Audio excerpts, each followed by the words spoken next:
ദിലീപ് നായകനായി അഭിനയിക്കാനിരിക്കുന്ന 3D ചിത്രമാണ് professor Dinkan. പല പ്രശ്നങ്ങളും പ്രതിസന്ധികളും വന്നതോടെ സിനിമയുടെ ചിത്രീകരണം കുഴപ്പത്തിലാവുകയായിരുന്നു. എന്നാൽ ദിലീപ് ചിത്രത്തെക്കുറിച്ച് സംവിധായകൻ ശാന്തിവിള ദിനേശ് പറഞ്ഞ കാര്യങ്ങളാണ് ഇപ്പോൾ വൈറലാവുന്നത്. ഡിങ്കന്റെ കുറച്ചു ഭാഗങ്ങൾ കണ്ടപ്പോൾ അത് ഗംഭീര സിനിമയായിരിക്കുമെന്ന് തനിക്ക് ഉറപ്പായെന്നാണ് മുമ്പൊരു അഭിമുഖത്തിൽ ശാന്തിവിള ദിനേശ് പറഞ്ഞത്.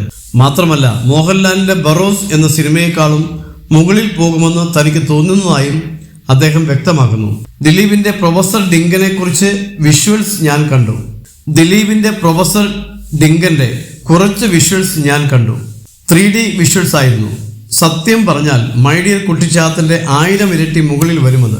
മോഹൻലാലിന്റെ സംവിധാനത്തിൽ എത്തുന്ന ബറോസ് എന്ന സിനിമയുടെ ചിത്രീകരണത്തിന് ഉപയോഗിച്ച അതേ ടെക്നിക്കുകളും ക്യാമറയും മറ്റുമൊക്കെയാണ് ദിലീപ് സിനിമയ്ക്കും ഉപയോഗിച്ചിരിക്കുന്നത്. ബറോസിനേക്കാളും മുകളിൽ പോകുമോ പ്രൊഫസർ ഡിങ്കൻ എന്ന ചോദ്യത്തിന് തനിക്ക് അങ്ങനെ തന്നെയാണ് തോന്നുന്നതെന്ന് ശാന്തിവിള ദിനേശൻ പറയുന്നു. തായ്ലൻഡിൽ ഒരു വനിതാ ഫൈറ്റർ ഉണ്ട്. അവരുടെ ഒരു ഫൈറ്റ് സീൻ എനിക്ക് കാണിച്ചു തന്നു. നമ്മൾ കിടുങ്ങിപ്പോകും. അതുപോലെയാണ് ചെയ്തിരിക്കുന്നത്. പിന്നെ നാദിർഷ അതിലൊരു പാട്ട് എഴുതിയിട്ടുണ്ട്. ബാക്കിയെല്ലാം ഗോപി സുന്ദറാണ്.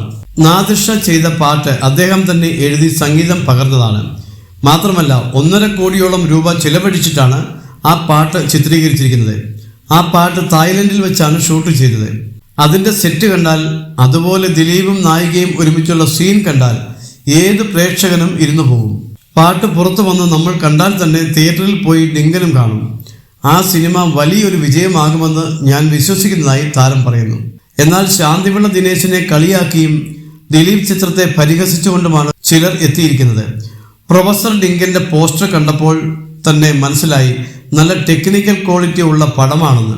ചിരിപ്പിക്കാൻ വേണ്ടി ഓരോന്ന് പറഞ്ഞ് വന്നോളും. ദിലീപിന്റെ കയ്യിൽ നിന്നും വാങ്ങിയ കാശിനോ അല്ലെങ്കിൽ മറ്റെന്തെങ്കിലും നേട്ടത്തിനോ വേണ്ടി ഇങ്ങനെയൊന്നും പറയരുത്. അതേസമയം ഈ സിനിമയുടെ നിർമ്മാതാവിന്റെ കഷ്ടപ്പാട് തീരണമെങ്കിൽ പടം റിലീസ് ചെയ്യണമെന്ന് പറയുകയാണ് ചിലർ. ഡിങ്കൻ എന്ന പടത്തിന്റെ ബാക്കി ഭാഗങ്ങൾ ഷൂട്ട് ചെയ്ത് ഈ പടം റിലീസ് ചെയ്യുവാൻ കഴിയുമോ? സനൽ ചേട്ടന്റെ ദുഃഖങ്ങൾ തീരുമോ? ഈ പടം റിലീസായാൽ ദിലീപേട്ടന്റെ റേഞ്ച് വേറെ ലെവലാകും. ഒപ്പം സനൽ എന്ന നിർമ്മാതാവും രക്ഷപ്പെടും. ഈശ്വരൻ അനുഗ്രഹിക്കട്ടെ, ഒരു ആരാധകൻ പറയുന്നു.